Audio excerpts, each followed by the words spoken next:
मेरा एक इंटरजेक्शन सुन लीजिए। आप लोग लगातार ये अपस्ट्रीम और डाउनस्ट्रीम का जो लॉजिक है वो दे रहे हैं। पानी के लिए आप कह रहे हैं कि हरियाणा जिम्मेदार है, यानी अपस्ट्रीम में जाकर, यानी दिल्ली में पानी आ चुका है और हरियाणा से प्रदूषण की बात कर रहे हैं। अब अगर AQI की बात हो रही है, वायु प्रदूषण की बात हो रही है, तो आप डाउनस्ट्रीम अपस्ट्रीम, ये जो लॉजिक है ना डाउनस्ट्रीम अपस्ट्रीम, इस लॉजिक से आखिरकार जो हवा जिसमें मैं सांस ले रही हूँ, आप सांस ले रहे हैं, हमारे बच्चे सांस ले रहे हैं, वो सब हवा प्रदूषित है। वो पानी जो लोगों को मिल रहा है वो पानी खराब है।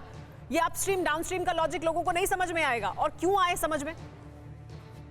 आपकी बात से मैं 100% सहमत हूं। मैं खुद एक मां हूं, लेकिन आप मुझे ये बताइए कि अगर पंजाब और हरियाणा में पराली जलाई जा रही है, उसका धुआं दिल्ली में आ रहा है और दिल्ली में हमने सॉल्यूशन दिया। दिल्ली में एक भी जगह पराली नहीं जल रही है।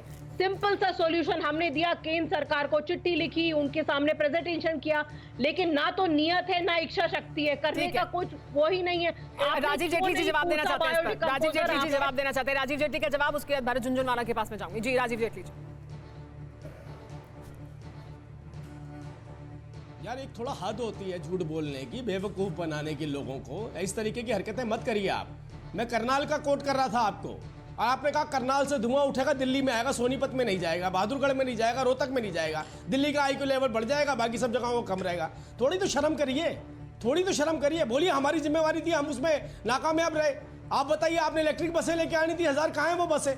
आपका पोल्यूशन आपने खुद फैला रखा है। मेंटेनेंस का पैसा आप पहले दे देते हैं वहां पर बस वालों को। वहां आपकी बसों के अंदर से आपने देखा किस तरीके का पोल्यूशन निकलता है। दिल्ली के अंदर इलेक्ट्रॉनिक जो कन्वर्जन होता है, जो रिसाइकलिंग होती है, सबसे बड़ा प्रदूषण है वो। क्या कदम उठाया आपने उसके खिलाफ? अरे ये टीवी पे बैठ के और एडवर्टीजमेंट देने से सरकारें नहीं चलती हैं। दिल्ली की जनता को बहुत गुमराह कर लिया। इतना बेवकूफ नहीं जितनी दिल्ली की जनता, जितना आप समझते हैं। उन्हें सब समझ आ रही है कि आप लोग क्या कर रहे हैं यहाँ पर। थोड़ी तो ऑथेंटिक बात करिए, थोड़ी ऑथेंटिक बात सुन लेते हैं। राजीव जेटली जी, ऑथेंटिक बात सुन लेते हैं। हमारे साथ एक्सपर्ट मौजूद हैं, भरत झुनझुनवाला जी, उनके पास चलते हैं। झुनझुनवाला जी, ये हम बार बार आप उस वक्त भी अपनी बात का एक और हिस्सा पूरा करना चाहते थे। एक हिस्से पर मैंने बात की, लेकिन अगला हिस्सा मैं जानना चाहती हूँ सर कि ये जो स्थिति है वो साल दर साल बनी हुई है। तमाम प्रोजेक्ट शुरू किए गए, तमाम पैसा खर्च किया गया, लेकिन स्थिति नहीं बदल रही है। स्थिति ना बदलने के लिए कौन जिम्मेदार है? मैं तो मानता हूं कि दिल्ली सरकार, हरियाणा सरकार, केंद्र सरकार, तीनों उतना ही जिम्मेदार है। दिल्ली सरकार ने जो भी STP लगाए वो जरूरत के अनुरूप नहीं है, बिल्कुल सीधी सी बात है, अन्यथा पोल्यूशन जाता नहीं, फोम बनता है। केंद्र सरकार की विशेष जिम्मेदारी इसलिए है क्योंकि जो साबरमती की बात कर, आपको इनको केंद्र सरकार के अधिकारियों को शायद मालूम नहीं कि साबरमती में अपना पानी नहीं है। अब वो साबरमती के पानी को तो केंद्र सरकार ने सिंचाई के लिए यूज कर लिया है, और नर्मदा का पानी नर्मदा सागर से लाके साबरमती में डाला जाए। तो केंद्र सरकार का नदियों के प्रति कोई रुचि नहीं है।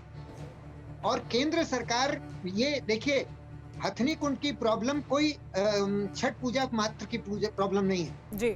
यमुना अगर साफ होगी तो रेगुलरली 365 दिन साफ होना होगा, और उसकी वो व्यवस्था होगी। और वो व्यवस्था तब तक नहीं होगी जब तक केंद्र सरकार हथनी कुंड से अधिक पानी छोड़ने के लिए हरियाणा सरकार को आदेश नहीं देगी। तो केंद्र सरकार को भाग नहीं सकती। मैं तो यही मानता हूं कि केंद्र और दिल्ली दो प्रमुख जिम्मेदारी हैं। हरियाणा का स्वार्थ है, उनको दिल्ली की चिंता नहीं है। वो चाहते हैं कि हमारे किसानों का वोट लॉबी हमारी अच्छी रहे, इसलिए वो पानी की यूज को कम नहीं करना चाहते जी। एक्चुअली ये प्रॉब्लम दिल्ली की मात्र नहीं है, पूरे देश की नदियों।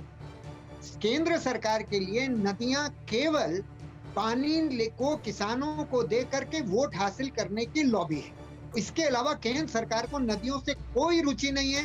जल विद्युत बनाना, पोल्यूशन के ऊपर अनदेखी करना, उनके किनारे उनका जो रिवर बेड है उसके ऊपर साबरमती की तरह से पत्थर लगा देना, साबरमती को सुखा करके नर्मदा का पानी लेना, इस प्रकार की वाहियात बातें केंद्र सरकार करती है। इसलिए केंद्र सरकार प्राथमिक जिम्मेदारी है और दिल्ली सरकार सेकंड जिम्मेदारी है पोल्यूशन को रोकना। ठीक है। परवाह देश की, सोमवार से शुक्रवार रात 10 बजे TV9 भारतवर्ष पर।